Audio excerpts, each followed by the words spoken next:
to welcome you today to this very important meeting. Somebody asked, well, is this something that's usually done? No, this is not something that's done. It's something different. Different districts will do some components of this. They'll talk to parents, they'll talk to administration, or they do things like that. But what we wanted to do is we wanted to have all of the stakeholders coming together. So I truly appreciate you making time to be here with us today, because last year we started an initiative. We started the initiative of 21st century. That vision was, let's get to the way students learn nowadays, and it's totally different than the way we learned when I was in school. When I was in school, you can still have rows and a teacher in front, giving the lesson. But now in the digital age, things are totally different. And I'm sure that all of you, in whatever profession, that phones, pads, tablets, all of those things are extremely important. And these are what kids use nowadays. And then they have the world, they have the whole world at their fingertips. Okay, so, we realized that, so we wanted to make sure that they had that access. But along with that, we also realized that teaching or education is not just you go to school and you learn and that's it. For our students, one of the things that we have is that our students are 24/7, anytime, anywhere learners. That's the one thing we've been pushing, because we know the students will continue to learn. So we want them to have these digital devices, but we want them to learn Saturday, Sundays, at night when they get to school, when they get home. We want them to continue to learn all the time, constantly, okay? And you know what? We can make it exciting and fun for them so that they can learn. But now sometimes there are certain components of the instructional process that have to take place in school. So realizing that every year, there's some kids that skip and don't show up to school, and every minute that they spend outside of the classroom, it's valuable learning time that they have lost. So we started just kind of thinking, say, you know what, we need to do something before we start having these problems. It's the beginning of the year. We don't have the problem, but we know that could eventually become a problem for us. So what are we going to do? So we decided, you know what, with this 21st Century Partnership, let's go ahead and get together with everybody and just make them aware, said, hey, what can we do? What are the ideas? We want to be a think tank. What are the ideas? What can we do to make sure that every single one of our students comes to class or to school so that they can continue to learn? So what we've done is we've invited some of our community officials. We have Judge Gilbert Saenz, we have Chief Kelley and his staff, Celestino Avila, Constable, that have been joining us. And do anybody else, any other city officials or officials?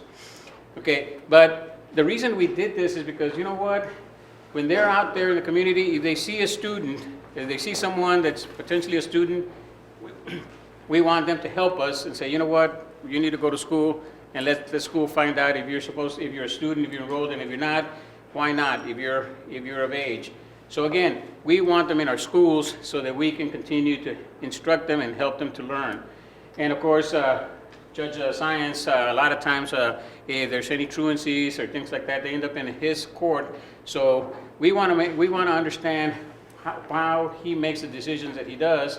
And then we also want to let them know what goes on in our district or in our schools, so that we can know what each other's roles are. And that way, working together, we can maximize the learning that takes place for our students. So anyway, bottom line, at the end of the day, it's about our students. It's about our students and fulfilling our goal that every single student, okay, in Weslaco ISD will be a success for their entire life. That's our goal, but we don't want to lose not even one child. That's why we're being very proactive today, getting this meeting together and trying to brainstorm and find out what can we do to ensure that this does not happen. As a community, we just feel that, yes, we are responsible to make sure that they move forward in the classroom, but we need to come together and find ways and not to pass the responsibility to someone else. We're all responsible as a district. We just need to brainstorm and find out if there's ways that we can access additional resources to help these students overcome barriers that are affecting their education. I just wanted to share this very quickly. Of course, our district staff already knows that we do very well in school, but we want to boast right now and share with you that our schools are all meeting standards. We're teaching those kids, we're graduating those kids, we're preparing those kids for college, we're doing what we're supposed to be doing, but we are, like Dr. Alejandro said, we're trying to be proactive, and we want to make sure that we take care of every single one of them. If we don't take care of these children, when they get out of school, they're going to come back and they're going to be in part-time jobs because that's all that they can get, because they don't have an education. And usually what ends up happening is a lot of those kids are the ones that end up getting in trouble. They'll end up getting in trouble as youngsters, as adults, and then that makes life a lot more difficult for our law enforcement and of course our judge, because they'll end up in our courts. So what all of this is intended to do is make sure that our children, our students, graduate, go to college, get good careers, come back into the community and help our community to continue to grow, but grow very productively and successfully. But again, what happens with a child will affect the whole community, okay? Because they're either going to come back and help the community grow or come back and be a burden on the community. So that's why it's very important for us to make sure that we graduate 100% and that we have 0% dropout. I see Weslaco PD all over in the community, and we recognize each other. And I know Judge Saenz also, but we've never made the time to really sit down and communicate and follow up. Our attendance clerk will go over and they'll make recommendations, but then there's no follow-up after that. So we needed help in creating a plan, how to better communicate with students, our frequent flyers that Weslaco PD might see. Because if we all sit down, we can probably create a list of those students. And it's not a large number. It's just a small percentage of our students, and those are the kids that we see over and over, and those are the ones that we need to help. That's the 16%. So maybe creating a better lines of communication and following up with the students that Judge Saenz sees. At one time, we had community resource officers that I think we could connect with, and I don't know if that would be a possibility to start exploring that again. They only fund 17% of all the law enforcement agencies in the United States. I don't have a very big chance of getting them back. I'm currently getting one back, but that's just one. So, I mean, I need to look at maybe other resources, and that's what, I can pledge to you. We'll do our best to look for it, but it's going to be tough. We just need to continue to find avenues to try to get more grants or things like that. And that's why the collaboration is extremely important, because that's what the federal government is looking. Those grants they do fund usually involve some collaboration between different entities. And this is excellent because, now we can have the schools working together with law enforcement, with the court, and saying, hey, you know what, now we have a plan that involves several stakeholders, and that makes the grants much more competitive. So that'll allow us an opportunity to be able to tap into those resources that have, in the last few years dried up due to cuts from the federal government. There are some communities out there that they have daytime curfews, and it's a city ordinance where students, if you're caught off campus being truant between the hours of 9 a.m. and 2 p.m. and you're a certain age, you're automatically, you're obviously skipping, you're truant. And there's a city ordinance that we can maybe create, and I don't know if this would be with other city members, where the parents would get a citation of some sort. The only problem with that is I have a issue with that because, am I going to have the ACLU and all them down here? Because when I make a stop, or when my officers make a stop, they either have to have reasonable suspicion or probable cause. Is it reasonable suspicion that a kid walking down the street during school hours is committing a crime? And is truancy considered a crime? No, it's not. But I really don't think that's the route you want to take, because if I stop any kid downtown, maybe he was released from school, maybe he's going to a doctor's appointment. Is that really the route you want to go? Because I can't open a liability to the city by making an improper or illegal stop. I'm sure you were around when we finally got the midnight curfew in here, but that was a fight. We had a whole bunch of kids show up to commission meetings and all that, and that almost didn't pass. And I don't know how well a daytime curfew would pass. I really don't. We follow through our policies, procedures, and we get to a point where we go ahead and we send them over. We send them over to a judge. The judge does what he does and either finds them or he, I know he sends to counseling, which is well needed. A lot of parents need the counseling. But after that's done, then it stops. And for them, it was like a slap in the hand. So they reoccurring. So we have the same kids doing it over and over again. With that, and we do our part, and it becomes real frustrating because it's the same kid, and then there's nothing after that. And that's where we came up with the ordinance. Maybe there's a little more consequences so that maybe it can stop. All the new laws that are coming in effect on September 1st, that's going to tie my hands as a police department even tighter. As of September 1st, I can no longer arrest or issue citations in the school district. For Class Cs. For Class C misdemeanors. So that means I can't detain them, I can't issue court summons to them on the school grounds. And the disruption of classroom has changed. I can no longer charge a child with disruption of classroom. If he belongs in that school. If he belongs in that school, I cannot charge him with it. Mine is a court, okay? You file a complaint. The defendant has a right to enter a plea. If I tell somebody you're gonna have to pay $250 or $500, they're gonna enter a plea of not guilty. And then we're gonna have to set it up for a trial. And then you're gonna have to come to court and prove beyond a reasonable doubt that this person is guilty of whatever you charge them with. I hear a lot of rumors, a lot of complaints. My thing that I do is when you bring them in, I'll tell them, I'll give you probation. If you're guilty, I'll give you probation so that I can get a guilty plea. Once I get a guilty plea, then I put him on probation. He can't violate the probation. If he violates the probation, they pay the fine because he's already entered the plea.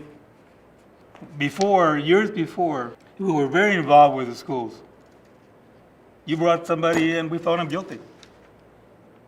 He's guilty because you brought him in. That's a training that we got. And of course, we got in trouble a few years back. Now we hear every complaint that comes in, we're going to have a plea. If the person enters a not guilty plea, then we're going to have trial. And we can't go through that. We have too many of them. I handle Dana, Weslaco, Mercedes, Progreso. I got La Villa this year. I've got Monte Alto, and I might get Elsa. So when you're looking at filing truancy cases in my court, we're going to have to try to find a way to get them to enter a guilty plea. I look around, and I'm the only judge here. We have two judges, two JP courts. You've got a municipal court, and we can't tell you not to file. It's a court. You file complaints in the court. If you want to file in municipal court, you just take the case and file in municipal court. We cannot turn you down. Okay. For some reason, I get all the cases. Most of the truancy cases are coming to my court. I don't know how the other judges are handling those cases or not, but if you place it in the court, the judge will hear the case. He has to hear the case. By the time that we get to that point, we've exhausted all other resources. It's not like our first recourse. We don't think, okay, he's been absent, boom, let's take him to court. It's repetitive. We've met with parents. We've given plenty of warnings. We run out of options. And, now, we're hearing, there's this limit also that we have to worry about. I just want you to know that it's not our first recourse. I've been told that there's a cutoff date for you to see court cases, and that's when our absences rise, and it's towards the end of the school year. And when I have tried to go to other judges, I've been referred back to you. So we're referred straight to you. And if you're saying that you don't tell us not to file, but yet we are given cutoff dates, and it's almost a month before school is out that I can't file any more complaints unless I've already had a previous complaint that they've failed to follow. I see like 25, 20, 30. When we know that 3 and 4 weeks is a violation. If you have three violations, you can file a case. Now, I don't want you to follow all those cases because I know that I'm going to be swamped. But if we allow somebody to be out 20 days, well, they've already missed a lot of school. We're probably going to have problems correcting it. We need to get parent signature. And because it's so hard to get a hold of some of these parents, by the time we get them to you, they've reached 20 absences. So it's not that we're failing to do that, it's just that it's so hard to get these parents to open their doors or open their gates that are locked, that makes it an issue to get you that signature on that affidavit, on those summonses. Before, I just placed the warrant on the person, and the person got picked up and went to jail. Well, we can't do that anymore. Okay? There's a process that has to be followed, and if we don't follow the process, we'll get in trouble. Ma'am, to add to that, don't get me wrong, there's not a police officer here in this town that would not want to help the school district or help you all with this problem. The problem is your state lawmakers are trying to take law enforcement out of the schools and no longer tag these kids with a criminal record for truancy and things like that. So therefore, we're operating in a very tight boundary now, just like with this 83rd legislature that come out. This just cut my hands off. We're trying to be proactive, not reactive. We live our school is located very close to subdivision. Now, the kids that walk off our campus, these are kids that we've already, done everything we can to keep them there. It's a high traffic area. It's a liability, which concerns us. And when we have called PD in the past, 2 years down the road, they were very quick to come out and see what was going on. Last year, though, it seems like some policies changed and you weren't able to be coming out to those calls, which is understandable because you have so many people that you have to spread so thin. But our concern was the liability. We didn't want these children to go out into this subdivision, burglarized quite possibly. Granted, we're thinking guilty, but we're just trying to be proactive. We don't want them to get hurt, get hit by a vehicle. The problem is, a lot of times, these kids are leaving school, that's a truancy issue. However, as the judge was explaining, there's a procedure that has to be done before law enforcement can do anything about filing how many days are missed. The police show up, these kids run, and a kid runs into Pike Boulevard or Westgate and gets struck by a vehicle, and there's a marked police car behind him. I think you all know exactly what's going to happen. And as parents, you know exactly how you're going to feel. Why was that policeman chasing my child into a street where he was struck by that vehicle? And that's not anything I'm going to want to explain to a parent or anyone else. If they're calling you in a truancy case or something like that, you have a name, you have an address, and you have a description of the child. So a lot of times the schools can actually provide you with a picture of the child. Take that picture, and if you see him downtown, hey, stop him, pick him up. And, that route. By chasing a child, I have told my staff as well, if a child walks off campus, don't chase him. You got a name, you got an address, today, tomorrow, next week, you will catch him. But something that you just said a little while ago is very, very significant. There's been changes in the law that limit you on what you're able to do with schools, but yet at the same time, we have the legislature saying that they need more police officers in the campuses. They want police departments, ISD police departments. They want resource officers in the schools. Well, how can they be wanting those resource officers? How can they be wanting ISD PDs, and then at the same time saying, no, you know what, you can't, we're limiting you in terms of what you can do. You see, and that's why this meeting is so critical, because we as a district need to understand exactly what your limitations are, and then you as law enforcement, okay, need to understand the kind of problems that we're having and that we're needing help with. And then that way together, we can go ahead and say, you know what, we had invited Representative Armando Martinez, but I guess he was not able to make it.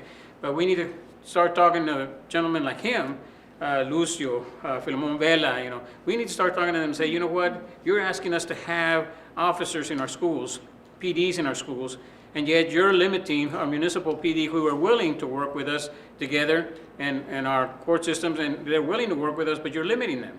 So you need to get a good grasp of what's going on. You know, you need to be in touch with the reality in a school system, okay, so that you can make sound decisions, because you're saying +1 and -1 and expect a fantastic answer. Well, it's still equal to 0.